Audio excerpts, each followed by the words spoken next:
Hi, this is a Bob Kaplitz learning video. Building trust with sources, key points. You'll learn how to begin to develop sources so you can break stories and get valuable information. Set up your first meeting in a way your potential source will see as a benefit.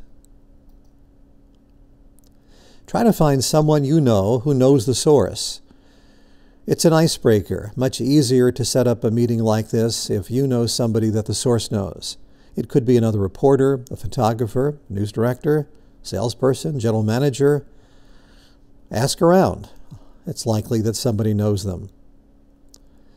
Make your goals for your first meeting clear. The first question the person usually has is, well, why do you want to meet with me? Tell them you want to do a better job of covering them. You want to make sure you're getting the information accurately.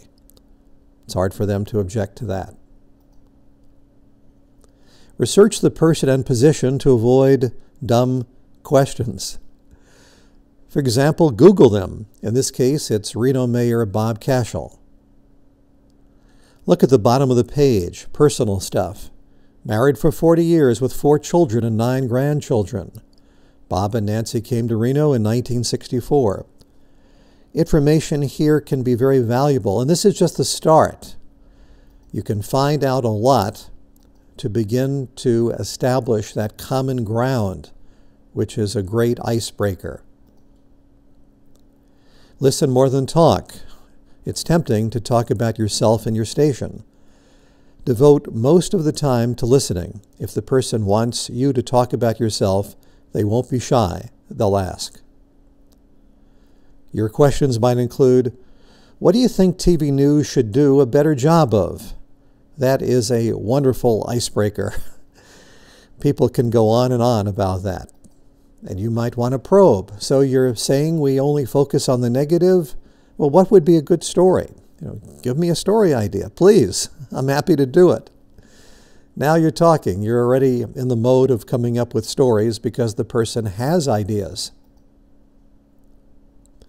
Learn what keeps the person up at night.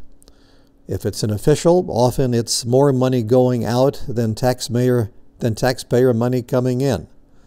Well, how bad is the situation? What do they plan to do? And does that person feel they're in the middle and they're getting blamed and they shouldn't be blamed? They will likely have some very strong opinions.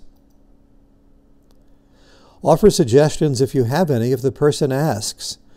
If they say, well, we're sponsoring a Little League team, I bet you won't cover them at all. There's a lot of human interest in some of the players. We have a handicap player. Ask for more information. Find out when that team plays. There's a story there that would be relevant to all viewers, not just sports viewers. Find out the person's story. One reporter says, when I was growing up, I wanted to be a fireman. When you were growing up, did you really want to be city manager? It's a great opportunity to find out how the person got to where they are. In short, begin to build a relationship that no competitor can pierce. Plan to follow up in a specific way, including contacting people the source suggests. Plan to cover a story the person suggested if you believe it might be relevant to viewers. Stay in touch with all your sources. Lunch. If you have lunch twice a week with a potential source or a source you're already developing, it's going to be far more valuable than just grabbing lunch on your own. Often it's just picking up a sandwich and bringing it over to their office. Call them and tell them you're on their side of town. So how do you do this and still cover the news? Well, best practices include several stories working simultaneously. Let's say you're doing a story about the dropout rate in the schools. Well, you got to call the schools on Monday. Information starts to trickle in on Tuesday, but it's not enough. So you get more information on Wednesday. Thursday you produce it, and promotion begins to write the promo and produce the promo for it, and it runs on Friday. This is pretty ideal. Information comes in. Well, what about other stories? Well, let's say you're doing a story about bullying. The number 2 story here. You call the schools. Tuesday is Zippo, no information.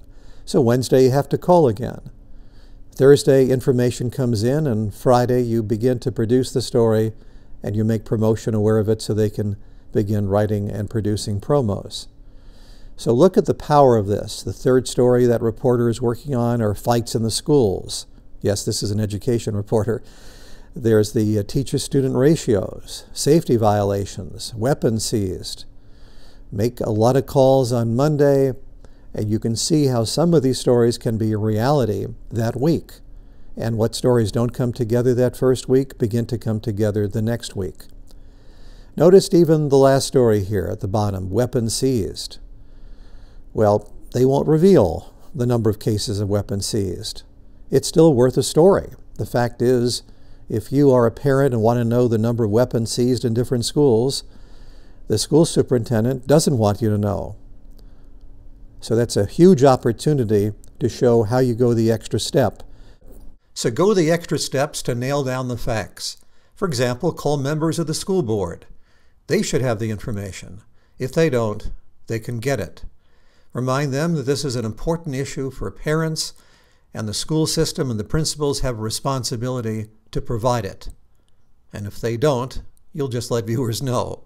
But that's a threat, so hold off on that. The key here is simultaneous checking. Some of the most successful reporters are working on a dozen or 24 stories simultaneously. They call from their cell phone, they call from their desk the first thing in the morning, and they've got all these stories working. The information starts trickling in the next day, and the next day, and then they're making more calls, checking out other stories. So they have multiple stories to break every day. Of course, if they want to do a package, they need to set that up. But the power of this is that they have news hooks. They have statistics. And with statistics often come leads to stories. So the simultaneous checking is a very powerful way to generate stories and to do stories on your own timetable and not have to rush to air without getting the proper promotion your stories deserve. Contact me with questions. Be Kaplitz at AR&D.com.